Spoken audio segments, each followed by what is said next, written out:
In this lesson, we're going to look at Chamberlain's policy of appeasement and ask if it was justified or not. Appeasement really is giving Hitler, giving the dictator, some things that he wanted in order to avoid perhaps the greater evil of a war.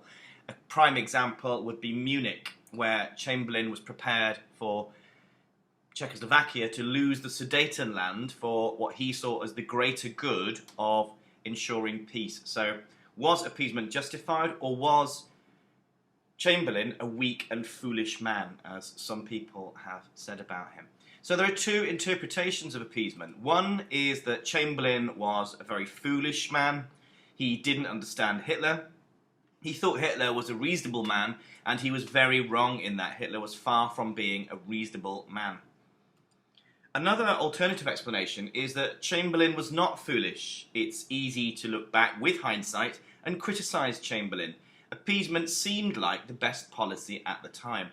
So as we go through this video, see which of these two explanations you find more convincing. If we're going to judge Chamberlain and his policy of appeasement, we need to understand the reasons why Chamberlain followed the policy of appeasement. So, let's look at the first reason, Chamberlain the man. He was horrified at the prospect of war. He believed very strongly that it was important to preserve the peace. Let's look at a quote from the man himself. "War wins nothing, cures nothing. When I think of the 7 million young men who were cut off in their prime, the 13 million who were maimed or mutilated, the misery and suffering of the mothers and fathers, in war there are no winners, but all are losers." Chamberlain had very clear memories of the horror of the First World War, and he wanted to avoid another war. He also wasn't used to people like Hitler. He believed in negotiations. He thought that people were like him, that they were reasonable, that they would listen to other people, and there could be some give and take. This is something else that he said. If only we could sit down at a table with the Germans and run through all their complaints and claims. That would greatly reduce the tension. So he believed that face-to-face meetings where people met face-to-face, they could talk through their problems and arrive at a solution that way. He was basically an honest man, and he believed that Hitler was an honest man who would stick to his promises. This quote from Hitler, obviously Chamberlain didn't hear this quote, he would have changed his mind quite rapidly. This is something that Hitler said after the Munich conference. "If ever that silly old man comes interfering here again with his umbrella, I'll kick him down the stairs and jump on his stomach in front of the photographers." Not a very pleasant statement from Hitler there. A second concern for Chamberlain was over the empire.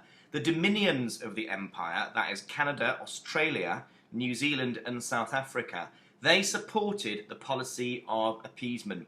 At this time, they were not prepared to send their young soldiers over to a European war to die in Europe. They remembered the horrors of the First World War. If Chamberlain had gone to war with Germany, it would have split the empire over this issue, something that he didn't want to do.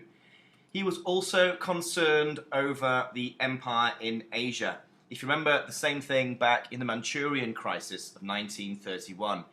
What would it be for Singapore, for Hong Kong, for Malaysia, if Britain commits to an armed conflict in Europe, puts its resources and its military into that? It could leave the East Asian sections of the British Empire vulnerable to Japan.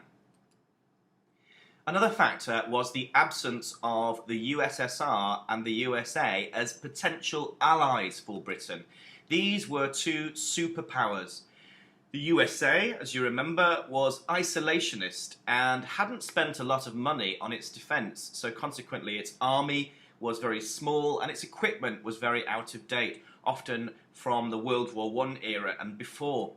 It was a sleeping giant, it was an economic superpower, but it hadn't spent a lot of money on defence. Franklin Roosevelt was very anti-war and he was concentrating on dealing with the economic depression, certainly not getting involved in a war in Europe. What about the USSR? Could this be a potential ally for Britain? Hitler has said he hated communism, so perhaps the USSR is a potential ally. Well, the British generals had a very low opinion of the Soviet army. partly because of Stalin's purges. Stalin was a very paranoid figure. He wanted to get rid of anybody he saw as potential rivals. And in the 1930s, he had executed 30,000 senior officers, including some top generals. So a lot of the talent, of the experience of the Russian army had been executed by Stalin.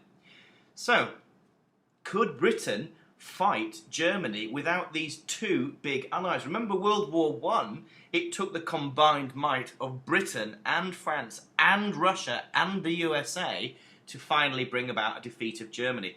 Could Britain do it alone? A fourth factor, when I say alone, obviously with France, sorry France. A fourth factor was that at the same time as they were hoping for peace, they were playing for time and preparing for war. This is something that was said by General Ismay at the time of the Munich crisis. From the military point of view, time is in our favour. If war has to come, it would be better to fight her, he means Germany, in say 6 to 12 months rather than to accept the present challenge. So, an argument there is that Britain's playing for time.